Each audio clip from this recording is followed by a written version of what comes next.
India TV YouTube channel को subscribe करें और बेल आइकन दबाएं। और इसी बीच एक और बड़ी खबर, दिल्ली के मुख्यमंत्री अरविंद केजरीवाल ने घर घर राशन वाली फाइल फिर से उपराज्यपाल को भेजी है। अरविंद केजरीवाल ने लेफ्टिनेंट गवर्नर को अपनी जो फाइल भेजी है उसमें कहा है कि दिल्ली सरकार वाली योजना कानून के मुताबिक है, केंद्र सरकार के आदेशों का पालन करने के लिए ही लागू की गई है और कोरोना काल में इस योजना को रोकना गलत है।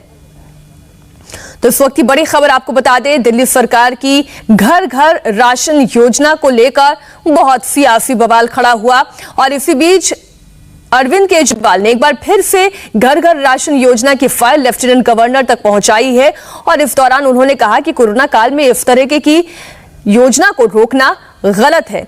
दिल्ली सरकार ने यह योजना कानून के मुताबिक तैयार की है। संवाददाता भास्कर मिश्रा हमारे साथ जुड़े हुए हैं इस खबर पर। भास्कर, फाइल एक बार फिर से पहुंचा दी गई है।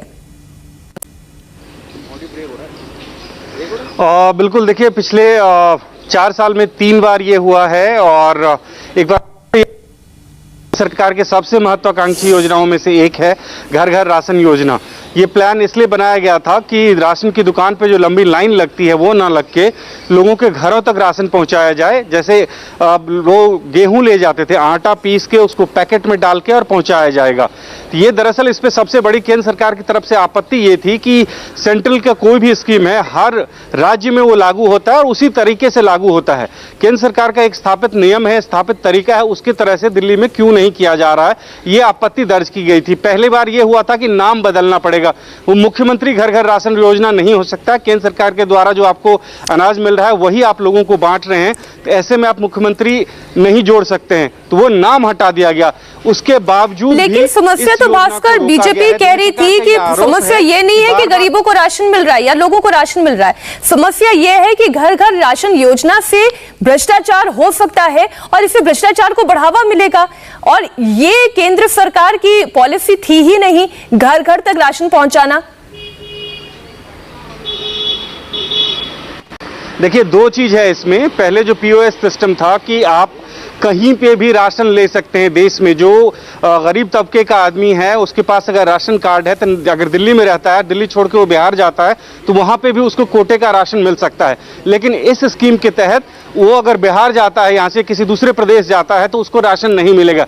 ये एक आपत्ति दर्ज की गई बीजेपी और दूसरे विरोधी पार्टियों के द्वारा। दूसरा ये कहा गया कि केंद्र सरकार की जो स्कीम है उसमें इस तरह से बदलाव नहीं किया जा सकता है और अगर किसी और एजेंसी को आप इसमें इन्वॉल्व करते हैं, अगर पैकेजिंग के लिए हो या वो पहुंचाने के लिए हो या आटा गेहूं का आटा पीसने के लिए, अलग अलग तरह की एजेंसियां इस्तेमाल होंगी इसमें और उससे भ्रष्टाचार को और बढ़ावा मिलेगा, इस तरह का आरोप लग रहा है। लेकिन केंद्र सरकार को ये जवाब दिया जा रहा है दिल्ली सरकार के द्वारा कि कोई भ्रष्टाचार नहीं होगा, सिर्फ लोगों की सहूलियत होगी और उसी हिसाब से ये प्लान तैयार किया गया है। अगर पिज्जा जा सकता है लोगों के घरों तक, दूसरी चीज लोग मंगवा सकते हैं ऑनलाइन, तो राशन गरीब लोगों के घर तक क्यों नहीं जा सकता? ये दिल्ली सरकार का तर्क है।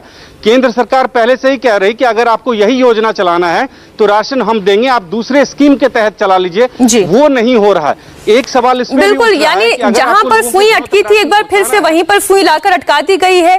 इसका कोई निष्कर्ष निकलेगा ऐसी संभावना बहुत कम नजर आती है। शुक्रिया भास्कर पूरी जानकारी के लिए।